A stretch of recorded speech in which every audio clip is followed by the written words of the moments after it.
All right, Luke. I feel Bo should consider a move to 70. Interesting. He appears to have a little loose change on him, as Bredman Edwards would say, even during the weigh-ins. Also, the height disparity is quite glaring. Him versus Ian, Shavkat, and Brady would be quite compelling, in my opinion. Curious to hear your thoughts. Yeah, that is an interesting one. So it's something that I talked about on the post-fight show. It's not like I looked at him and I was like, oh, he looks undersized for middleweight. That's not really the point that I ever came to. Let me see something here. Yeah, he's got a couple problems. So in collegiate wrestling, he wrestled at 74 in his freshman year, and then he went to 197, and then the last 2 years he went to 84. And then I believe, yes, he wrestled, let me see, freestyle. Let's see. He wrestled where? 92 kilos. He won the under 23 2019 Budapest tournament at 92 kilos. So it's about 200 plus pounds, right? I mean, 170, it's like we're getting back to the, I mean, not quite the same level as the Kayla Harrison situation, but we're making people athletically make choices that are, in his case, partly designed around, actually mostly designed around competitiveness, but partly designed around, to the point you raised. Yeah, other interesting fights for him at 170, sure. But if he had won on Saturday, there'd be interesting fights for him at middleweight against interesting names as well. And he just he bottled it. I'll say this. RDR is a huge middleweight. You'll recall RDR was also basically one's equivalent of a 205 champion, and his two losses on his way out the door were to the heavyweight champion, right, to Anatoly Malakin, and Malakin became a 3-division champion, or one of those is cruiserweight, but nonetheless, you get the idea. And that's just an insanely difficult assignment. Anatoly Malakin is fucking awesome, and you get the idea. I don't hate the idea of going to 70 for him. I really don't, but it's just weird where in the sport, half the time people are belly aching about weight cuts and how bad they are and how tough they are and how unnecessary they are. And then you can fight better without them. And then Bo gets up there and, is he a big middleweight? No, he's not a big middleweight. He might be slightly undersized at middleweight, but he's not like a tiny middleweight either. It's not like a glaringly obvious case of a guy who's too small for a weight class. So to me, I don't dispute the point that it could be the case that 170 is worth kicking the tires on, depending on how he feels through the weight cut and what benefits it might confer. But my main response to that is really none of that. My main response is the worst. If you are too small or too big for a weight class, sure, consider changing. But one of the worst things you can do, especially where he's at, where, again, sometimes figuring out what weight class you belong in, like a Jared Cannonier, can take time. But the biggest issue for me is skill set.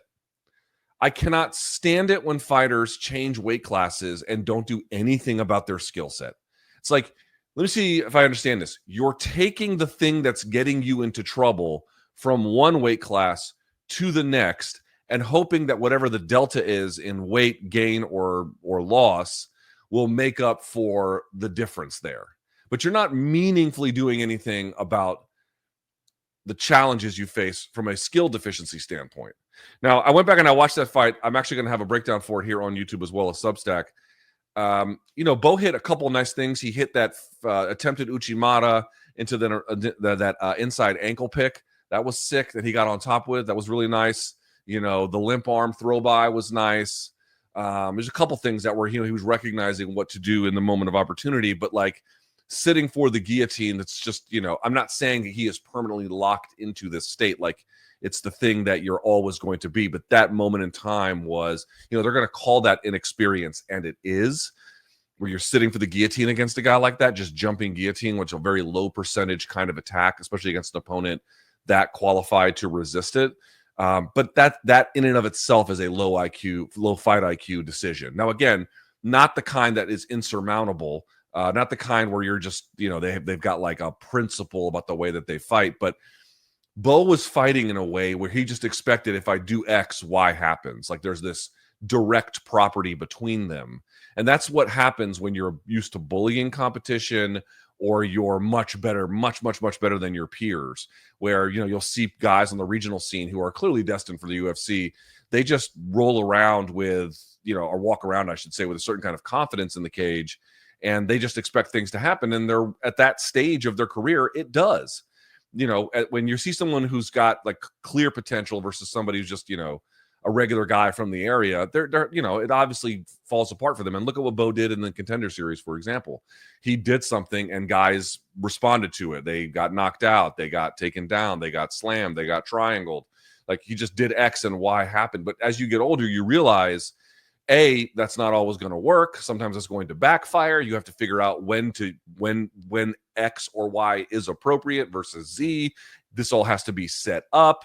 What pitfalls to avoid. To me, it's like, go to 170 if that's better for you. If you can do it in a way that's scalable, if you can do it in a way that's healthy, great.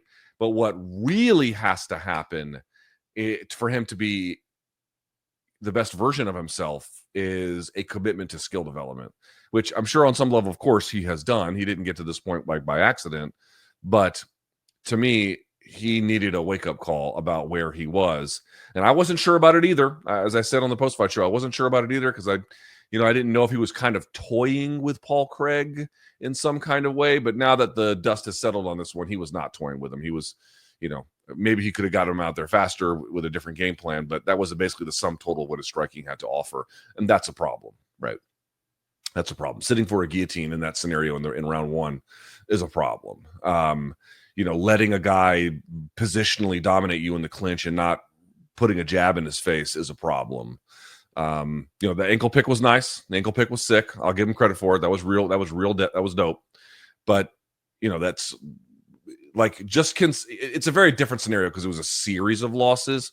But like, look what they did to Aaron Pico's judgment. Right? People are like, oh, it's experience. Yeah, it is experience. It's also a question of like understanding decision to this. Like it's fight IQ. It's some fight IQ is just baked into who they are.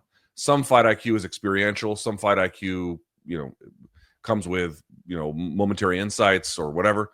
But some of it can be repaired. I think all of the issues holding back. I don't think Bo's a dumb guy by any stretch. But I think when it comes to MMA, he makes some poor decisions.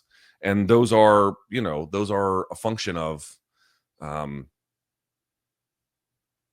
he even said it.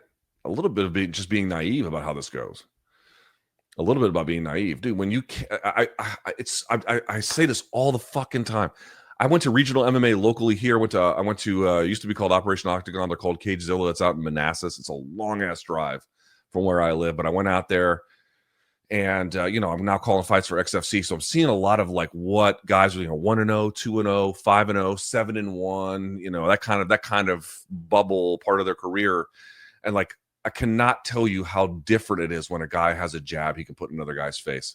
It is such a fucking game changer. It is so important to have. And it just seems to me like this kind of thing, you don't have to live and die by the jab if that's not the way in which you're going to fight, but you should have one ready to go. Like, and again, I know he's pound for pound number one, but that's partly why he's pound for pound. Like, if Ilia Topuria needs to get behind the jab and rescue himself in a round or just kind of figure things out, he can do it.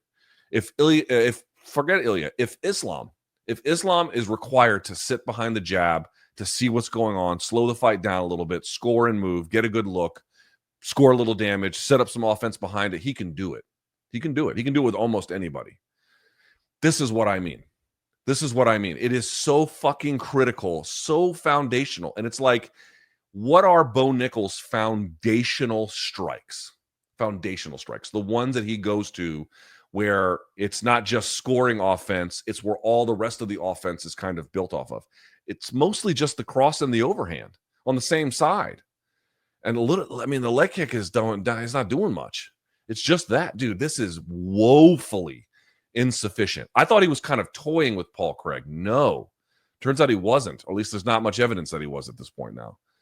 Now we have a bit of a better picture. Dude, it's a skills issue, man. It's not an athleticism issue. It's like there's work to be done.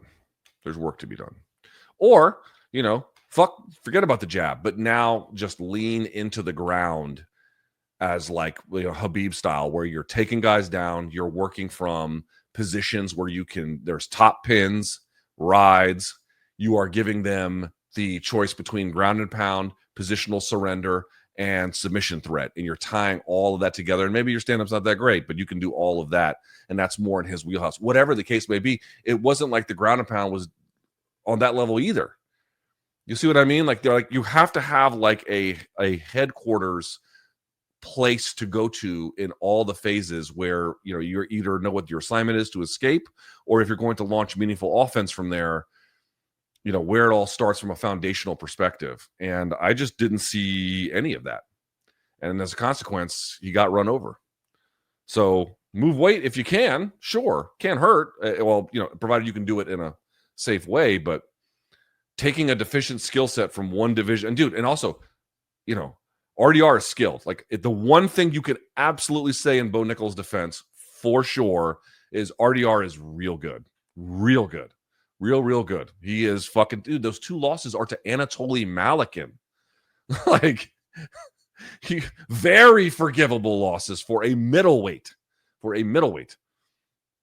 So I certainly recognize that, but this is, I was having a back and forth a little bit with Chris Curtis on this one. Not angry. He shouts to Chris. He's cool, but he was like, you know, this is too much too soon for Bo. Agreed. Like, it ended up being a much tougher assignment than many of us had considered. And now, with hindsight, we'd be like, oh yeah, right, that was too much too soon.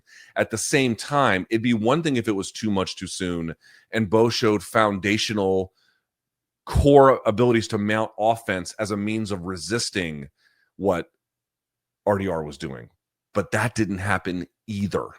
And that's not just because RDR is good. That's part of the story. The other part is, like, you know, what would it look like if RDR did have to answer for a jab? And maybe he would have had an answer for it, but we didn't even get that question answered. That also fell apart. So, yeah.